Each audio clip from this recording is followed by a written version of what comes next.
Okay, you guys are jumping into Capital. It is a very easy jump. Your nav computer knows a lot of the courses in and out. Just watch out for all the traffic. Wes, can you please make the astronavigation roll? Okay, that's going to be a success. J Drive, the ship is yours. Frameshift drive charging.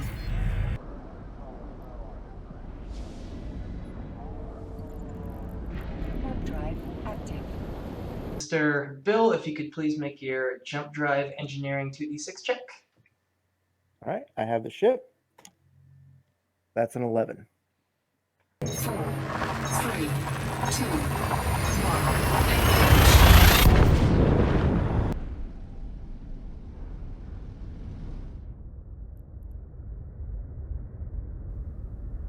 You guys have successfully thinking that you have successfully jumped into Capital, but we will know in 7 days.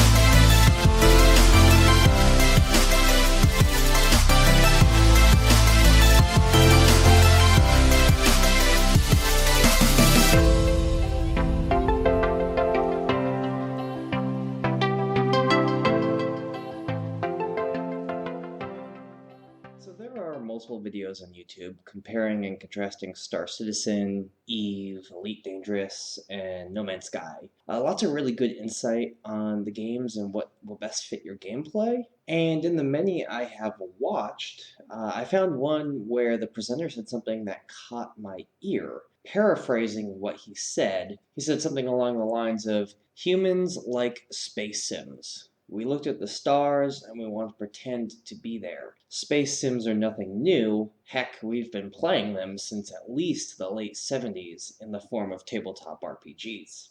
Now, the presenter never said the name of the RPG, but it's very safe to assume he probably meant Traveler, because in some form or another it's been around since 1977. As stated before, there are many videos out there comparing all the video games, and this video isn't about that. This video is to pique your interest into the Traveler RPG using two of the big games out there as a comparison, Eve and Elite Dangerous. Both games I have some familiarity with and am comfortable with discussing.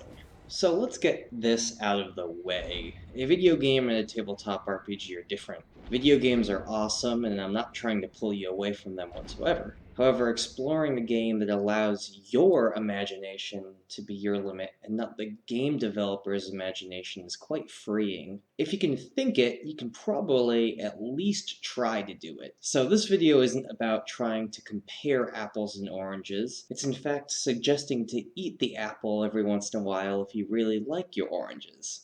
Yeah, I know it's kind of a weird analogy, but I'm merely suggesting you explore the idea of Traveler to supplement your space sim video games. So I think the easiest way to tackle this is to compare what all the games do in a couple of categories and describe what they do well. I don't want too much negativity in this, but I also don't want you to think that I'm only biased towards Traveler.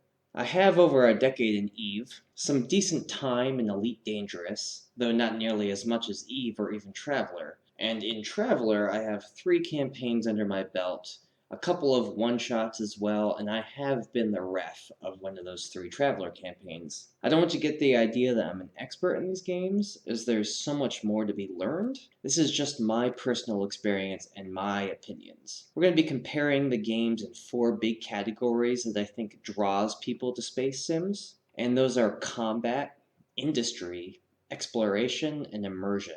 There are many smaller categories, and if there are some things that I have missed, please let me know in the comments so that maybe we can address them in another video. So let's start with combat. Space sims don't draw everyone in because of combat, but it's definitely a plus for those who like more action-oriented games. You'll see a theme in these comparisons that I will say multiple times that really depends on your playstyle as to which you'll like most. Eve combat is like a ballet. It looks beautiful and has multiple ways of being handled. Eve has stories of large fleet battles where hundreds of ships fight for days and multiple casualties are taken by each corporation. Even this battle I happened to come across at the tail end, a corp was attacking Concord, the AI policing game, and it was small in the scope of most battles. I personally tend to stay away from large battles, though I have participated. Being a Galanti ship pilot, I use drones and I tend to fight by myself in a constant state of right-clicking, targeting, and orbiting. Yet many corps do use Discord or TeamSpeak to open comms to allow for large-scale battles. Power management in Eve battles are important, but if you have a steady rig and a good build, they're not normally an issue. Now, Elite Dangerous is played in first person, using a more traditional flight control scheme with joysticks or a controller if a joystick isn't accessible. It requires a decent amount of skill to orient yourself and track, but the game is helpful with information and where to aim. I can't claim to be a good pilot in Elite Dangerous. I'm decent in flight sim games, but for some reason I just can't nail elite fighting. It's simple, but not easy. Horizons allows you to have multiple members crew a ship, allowing for more interesting fights. And if you play with friends, you can be each other's wingmen and dogfight using in-game comms to communicate. Now, Traveler isn't like these at all. Being an RPG, it's a turn-based game, which may turn some off. It's much more detailed in its management for power and crew coordination. If you've played FTL, it's more like that. Having crew members doing different things like power management, electronic warfare, piloting, and even first aid and life support manipulation is crucial for firefighting and repelling boarders. In the end, it takes teamwork to manage a large ship with multiple crews and a very dangerous combat. So it really depends on your playstyle here. If you like the idea of targeting multiple different targets at once and scanning back and forth using your mouse and keyboard and hotkeys for trying to attack more than one target and kind of managing orbiting distance as well as speed, Eve is probably more of your game, whereas Elite Dangerous, if you're trying to do first-person flight combat, that's more of your thing. And if you really want to do something where crew management and dealing with power management is important, then Traveler is a really good way to play that kind of game. Now, let's talk industry. Space Sims draw many people to the depth of its non-combat industry. Mining, material processing, and hauling materials is a very lucrative business in these games, and it's actually my biggest draw to Eve. Eve, in my opinion, has the most depth to its industry. Traveler can come close, but let me explain. Eve is a player-driven economy. Mining ore, processing that ore, and selling it for the best prices is all based on what the players in the universe are buying. Tritanium ore may be the most common material and the cheapest, but since it's used in so many things, its demand and price may increase if multiple corps plan on going to war and need material from other places than their own mining. Cracking moons and exhuming large chunks as a corp is a fun, relaxing way to play, but it's also dangerous when other players warp in to steal your resources. Looking at the in-game market or third-party websites to find where to buy the resources and then make the travel across the galaxy to sell it for a profit is another large draw for players, and it can be exciting mapping out routes that are either fast and dangerous or slow and safe. Now, Elite Dangerous is a semi-player driven economy. You can mine and process ore, as well as take jobs in the station to deliver goods. There's some processing, though in my experience it's more of an attachment to your ship than a whole player-run facility to do the processing like there is in Eve. There are third-party sites to help you buy and sell for a profit, but to be honest guys, my industry experience in Elite isn't substantial because it personally doesn't excite me as much. If you like Elite's industry system, more power to you, as it does have its fans, it just doesn't seem as in-depth to me. Now, if you like Eve's system, you'll be more at home with Traveler's way of doing things. Although not player-driven, there are rules specifically in the game for market changes and demand. Rolling on tables and using specific modifiers to calculate what to buy and where to sell it is all based on your broker skills and your ability to jump fast through systems with enough cargo to make it worth your while. Now, it's also very much based on your role-playing aspect and how well you as a player can role-play buying things for a cheaper price. A table with a savvy referee will make rolls on tables when big in-game things happen, like war declarations and natural disasters, making the demand higher and allowing players to make money in-game off the events that have happened in the game that they could have very well directly influenced. It requires roleplay to negotiate, and your whole crew's combined skills to make hauling runs and crafting material. The game even states that there are whole games dedicated to player-run corporations, and there are specific rules that you can get just for that kind of game. So space is massive, so no wonder a lot of players are drawn to space sims with hopes of exploring it all. All three games are huge and have sites that are worth discovering and exploring.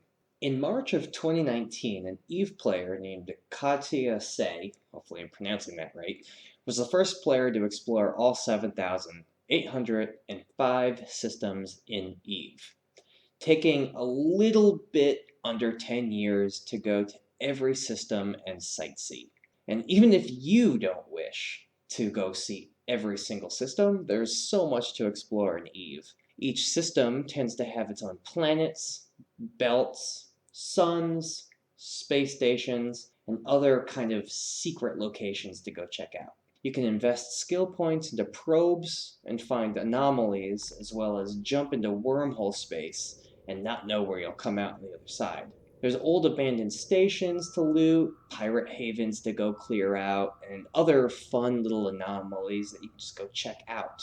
But just watch out for those stealth ships that some corps use to track you and watch your every move. Going into the wrong airspace without permission can be deadly. Now, Elite Dangerous has its hooks into me because of its exploration. The developers have said that it's a 1-to-1 scale of our galaxy, and only a tiny percentage have been explored by players. In 2019, Frontier, the developer, says that 0.036% of the over 399 billion systems have been explored. It has been reported that out of the depths of space, there are aliens and structures that most players will never encounter. And the mystery of the galaxy tempts us to go find what else is out there. Those systems will have belts, they'll have other stars, they'll have other planets just to go and explore. And it just really calls to a lot of players. Now, Traveler, like Elite Dangerous, does take place in this galaxy. EVE takes place in a galaxy called New Eden, which is a different galaxy than our current one that we live in. Traveler is huge as well. Even at Jump 6, which is a tech level that most Traveler players will never play at, it takes about 100 jumps to get across the galaxy. We're talking like 400 and change parsecs. And that's not taking time to refuel and refit. That's almost 2 years of just pure jumping. But Traveler is different than the other two. Each planet has its own atmosphere, ecosystem, and inhabitants. Unlike the other games, you can actually get out of your ship, and you can go down to those planets, and you can explore and roleplay and have encounters on those planets. The game has been around for 30 years, so just about every system has documentation on it. And if there isn't, there's plenty of tools to generate the planet procedurally, allowing for really cool planet-side excursions and exploration. Not to mention the belts where pirates and miners live, as well as large flying colony ships. So EVE exploration is fun. It doesn't seem as daunting, even though when you first load it up, it might seem like you're biting off more than you can chew. But Elite Dangerous has a 1-to-1 of our galaxy, so it's huge, and only a little bit of it has been explored. No one has seen every bit of Elite Dangerous. And Traveler, if you are wanting to get out of your ship and just go explore the planets, that's the only game that allows you to do that. Immersion is what really gets a lot of players into the game. Matt and I have discussed immersion on other RPG topics such as horror, but video games do a great job getting a player to really feel like they're there. Eve's immersion is more in its community, even though all of the descriptions and dialogue in the universe communications are well thought out and the game is just stunning.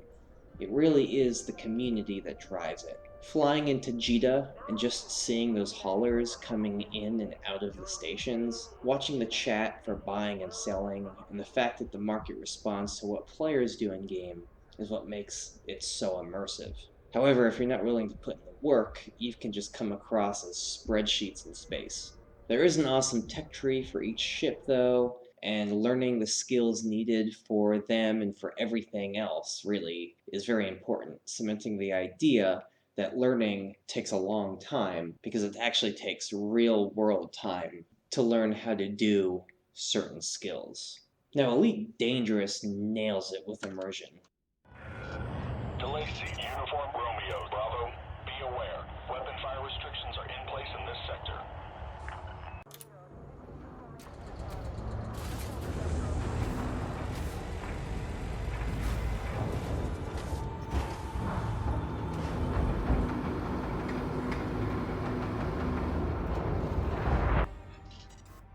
Being confined to a cockpit can seem annoying, but the radio chatter and the world itself seems quite living and breathing. The only thing that I find slightly humorous is that the mission boards and passengers you can pick up, it seems like what the person is saying in the dialogue doesn't make sense. It's like a non-native English speaker asking for a glass of water. They may ask in a way that communicates the idea, but to native speakers just sounds odd. It's as if Alexa or Siri wrote the dialogue. The ship tree is interesting, though skill learning and management in Elite just doesn't do it for me. Traveler is as immersive as you make it. Like all RPGs, it's only bound by your imagination. Are you playing at a friend's house when you're not stuck in quarantine? Well, put on some ambience on the speakers and play radio chatter. Make sure that everybody role plays their role. Help them get excited for when you turn down the lights and you put on red lights to indicate that your ship's in combat mode. The lore in RPGs that have been around for 30 years gives you a lot to make the experience a great one. I do realize it's more of an interactive immersion, sort of like how Eve is, but it's really worth it when you can get the sound effects working and have awesome props to feel like your crew is in a spaceship. You could really actually do it pretty darn well. I managed to actually get my players to really feel like they were in the spaceship with using tablets and stuff to communicate between electronics and just having a star system up on the big screen and having background radio chatter. It's really awesome. And learning skills needed to keep your crew alive and the ability to use 30 years worth of ship designs as well as rules to create your own ships really makes you feel like you are part of the universe. I'm not trying to pull any of you away from video games, but I want people to see where the roots of their space sims come from. Give Traveler a try to supplement your Eve or Elite Dangerous playtime while you wait for Star Citizen. It has had 30 years of supplements and lore and has refined its mechanics so that anyone can give it a try. Video games will always be special to some, but exploring the ideas of a game where you can customize and impact everything is just really cool. And there's something a pen and paper RPG exceeds at where video games don't. I may even have you appreciate your own video games more. Don't forget to like, comment, and subscribe, and thanks for watching, guys. Game on.